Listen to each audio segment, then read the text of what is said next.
Di media sosial pernah heboh dengan cerita seram berjudul KKN di Desa Penari. Cerita ini pertama kali muncul pada thread Twitter oleh akaun Simpleman dan kemudian menjadi trending topik pada tahun 2019. Meskipun sudah ramai dibicarakan, namun belum tentu semua orang sudah mengetahui kisah KKN di Desa Penari tersebut. Cerita ini terbagi kepada dua perspektif dari dua tokoh yang berbeza, iaitu dari sudut pandang Widya dan sudut pandang Nur. Widya dan Nur adalah dua tokoh yang terlibat dalam kisah tersebut. Berikut rangkuman dari cerita KKN di Desa Penari.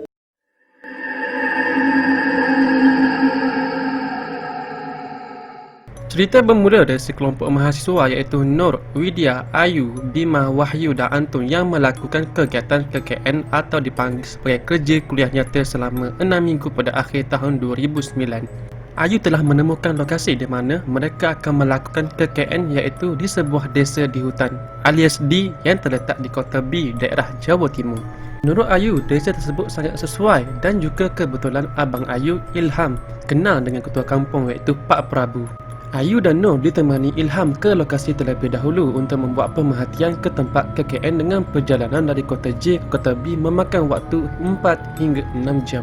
Mempunyai perasaan yang kurang senang ketika mana di jalan ia bertemu dengan seorang pengemis yang mengelakkan kepala seakan mengisyaratkan untuk tidak pergi ke sana. Sampailah mereka di pinggir hutan, lokasi desa yang jauh di dalam hutan sehingga mereka harus dijemput dengan motor oleh warga desa setempat. Sesampainya di desa, pada awalnya Pak Prabu tidak membenarkan mereka untuk melakukan kegiatan tersebut. Setelah Ilham memujuk, akhirnya Pak Prabu sebagai ketua kampung itu bersetuju. Disingkatkan cerita, berangkatlah Nur, Widya, Ayu, Bima, Wahyu dan Antong ke Desa Penari. Di dalam perjalanan, Widya menceritakan bahawa ibunya mempunyai firasat buruk dan memintanya untuk membatalkan niat ke desa tersebut. Dan Nur juga pun merasakan hal yang sama, apalagi saat melakukan pemerhatian ia sempat melihat sosok makhluk besar dengan tubuh yang dipenuhi bulu bermata merah dan bertanduk kerbau. Makhluk itu menatap ke arah Nur seakan tidak menyukai kedatangan Nur. Nur ini memang berbeza dari teman-temannya. Gadis berjilbab ini lebih sensitif pada hal-hal paranormal. Di perjalanan, Nur hanya berdoa semoga mereka berangkat dengan selamat dan pulang juga pun dengan selamat. Mereka berangkat menaiki kereta. Saat di tempat persimpangan lampu isyarat, ada sekali lagi pengemis yang mengetuk kaca kereta mereka dari bibirnya dan boleh membacakan seperti mengatakan supaya jangan pergi ke sana. Tidak lama kemudian sampailah mereka di tempat pemberhentian. Akses yang mereka tempuh sama seperti saat Ayu dan Nur datang pertama kali. Mereka dijemput menggunakan motor yang akan menghantar mereka masuk ke desa. Sepanjang perjalanan sepi dan sunyi, tiba-tiba Widya mendengar suara gamelan dan ia melihat seorang wanita sangat cantik sedang menari dengan anggunnya. Hal yang sama pun dialami oleh Nur. Ia juga melihat penari wanita di tengah gelapnya hutan. Sampailah mereka di desa, disambut oleh Pak Prabu. Widya berkata kepada Pak Prabu mengapa desa ini jauh sekali untuk sampai. Namun Pak Prabu menyangkah bagaimana boleh dikatakan jauh, padahal perjalanan ini hanya memakan waktu 30 minit dari jalan raya. Widya kebingungan kerana yang ia rasakan perjalanan yang lama sekali, bukan setengah jam tetapi setengah hari. Malam pun tiba. Saat teman-temannya sudah terlelap, Nur sekali lagi melihat sosok mata merah yang mengintipnya. Ia ketakutan dan akhirnya membaca ayat kursi. Kemudian terdengar suara papan kayu yang sangat kuat dan makhluk itu pun menghilang. Keesokan harinya mereka mengelilingi desa ditemani oleh Pak Prabu. Desa ini memang terlihat ganjil kerana banyak sekali tempat yang diberikan sesajian atau dipanggil santapan pemujaan. Sampailah mereka di sebuah pemakaman. Pemakaman tersebut terlihat aneh kerana semua batu nisan yang ada di sana ditutup oleh kain hitam. Tempat selanjutnya adalah sinden iaitu kolam tempat air keluar dari tanah. Dan sampailah mereka di tapak tilas iaitu sebuah batas di mana orang dilarang keras untuk melintasinya. Tempat itu sudah ditandai dengan kain merah dan janur kuning. Petang pun tiba. Nur dan Widya berniat untuk mandi. Di sana tiada bilik mandi kerana akses untuk mendapatkan air susah. Lalu mereka pun mandi di sinden dekat sungai yang terdapat bilik mandi. Nur mandi terlebih dahulu dan Widya yang berjaga di luar. Di dalam bilik, Nur mengalami hal yang menyeramkan. Ia melihat kendi yang berisi air penuh dengan rambut dan berusaha membuka pintu dan memanggil Widya, namun pintu seperti ada yang menahan. Widya tidak menjawab panggilan Nur. Keadaan Widya ketika menunggu Nur mandi, ia mendengar seperti ada suara orang sedang berkidung Jawa di dalam bilik. Widya memanggil Nur namun tidak ada jawapan. Saat giliran Widya mandi, ia pun juga mengalami hal ganjil. Ketika ia membasuh badannya dan memejamkan mata, ia terbayang seakan sosok wanita cantik jelita tersenyum kepadanya. Dan ia mendengar lagi suara orang sedang berkidung Jawa tepat di luar bilik di mana Nur sedang berdiri. Sementara Nur menunggu, ia juga mendengar suara orang sedang berkidung. Ia memanggil Widya namun tidak ada jawapan. Ia pun melihat dari celah bilik untuk melihat apa yang terjadi. Tetapi Widya melihat sosok wanita yang cantik sedang mandi dengan anggurnya, bukan Nur. Wajah wanita itu persis seperti penari yang ia lihat di hutan. Setelah keduanya selesai mandi, masing-masing memasang wajah kebingungan. Malam harinya, Nur mendatangi rumah Pak Prabu. Ia ingin menyampaikan hal ganjil yang ia alami. Di rumah Pak Prabu sudah ada seorang lelaki tua yang dikenal dengan nama Mbah Buyut. Nur dihidangkan dengan kopi hitam yang rasanya manis dan beraroma melati. Lalu Nur pun mengadu kalau selama ia di sini selalu diikuti makhluk lain. Ia takut jika ada perbuatannya yang tidak disengaja menyebabkan ia diikuti. Pak Prabu menjelaskan bahawa alasannya ia diikuti adalah kerana Nur mempunyai susuk penjaga yang tidak diterima di sini. Mbak Buyut ikut menjelaskan bahawa ada susuk nenek-nenek yang menjaga Nur. Setelah itu, Nur pun kembali ke penginapan dan tidur. Nur terbangun dari tidurnya kerana mendengar suara yang bising dari luar rumah. Dan di luar rumah sudah ada teman-temannya, juga ibu pemilik rumah yang menyuruh mereka masuk. Ayu menceritakan kepada Nur bahawa Wahyu melihat Widya sedang menari bersendirian di tanah lapang. Namun anehnya, apa yang dialami Widya adalah ia keluar rumah setelah melihat Nur keluar lalu menari di tanah lapang. Keesokan harinya, Wahyu, Widya, Ayu dan Pak Prabu pergi ke rumah Mbah Buyut untuk menceritakan kejadian semalam.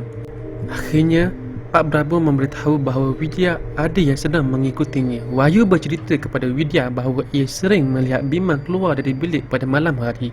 Di tempat yang lain, Nur dan Anton sedang mengerjakan tugasan mereka. Anton memberitahu Nur bahawa ia sering melihat Bima berbicara dan tertawa sendiri.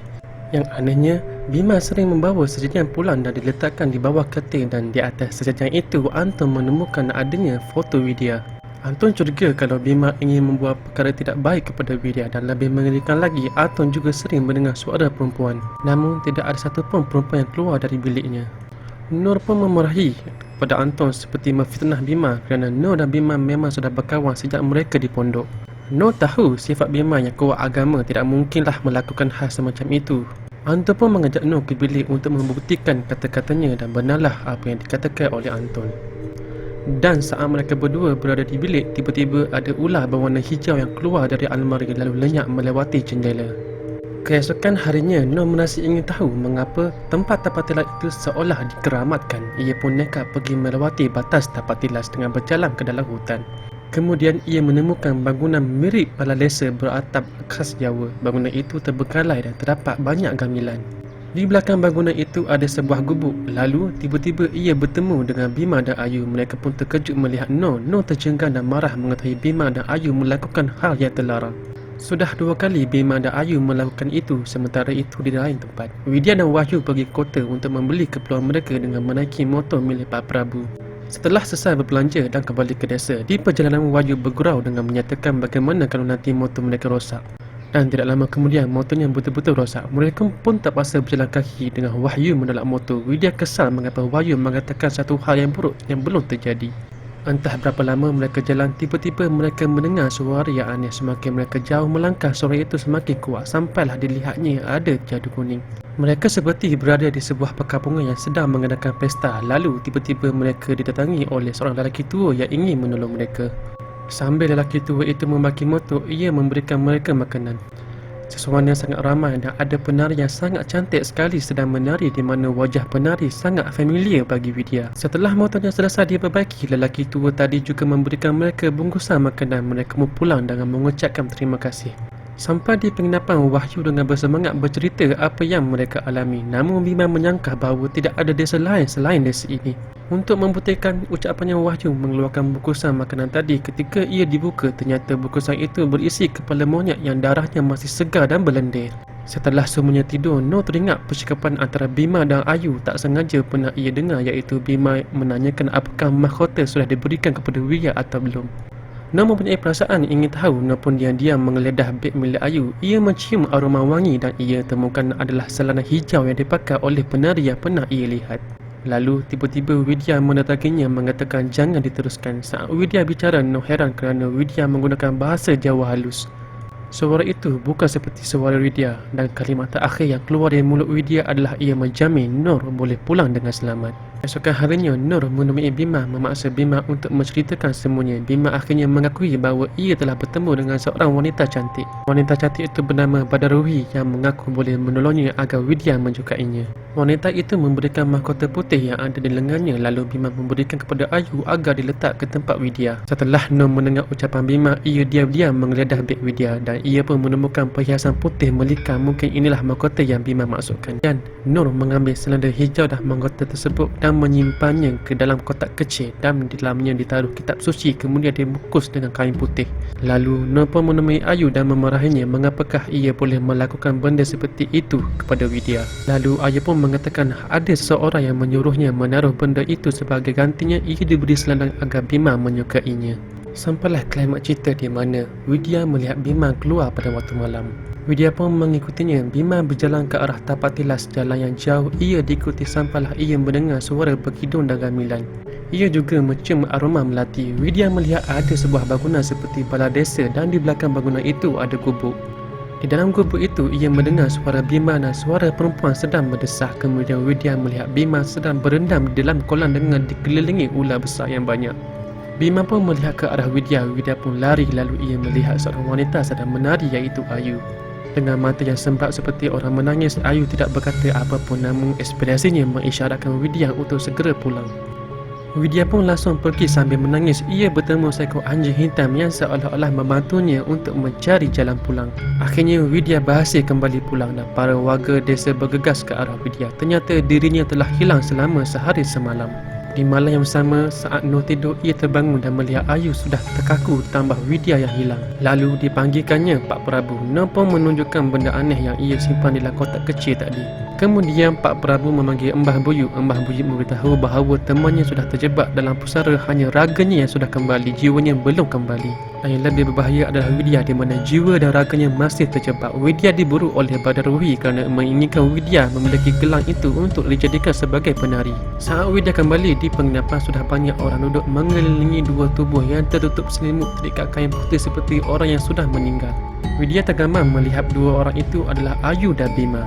Bima kekejangan dengan mata menghadap ke atas, sedangkan Ayu terpucuk kaku dengan mata terbuka. Lalu keluarlah Embah Buyut dari dalam menghampiri Widya dan menceritakan bagaimana ini terjadi. Embah Buyut berkata Bima dan Ayu sudah melakukan perkara yang terlarang dan sekarang mereka harus menanggung akibatnya, di mana Bima harus mengawani Ratu Ular yang bernama Badaruhi tadi.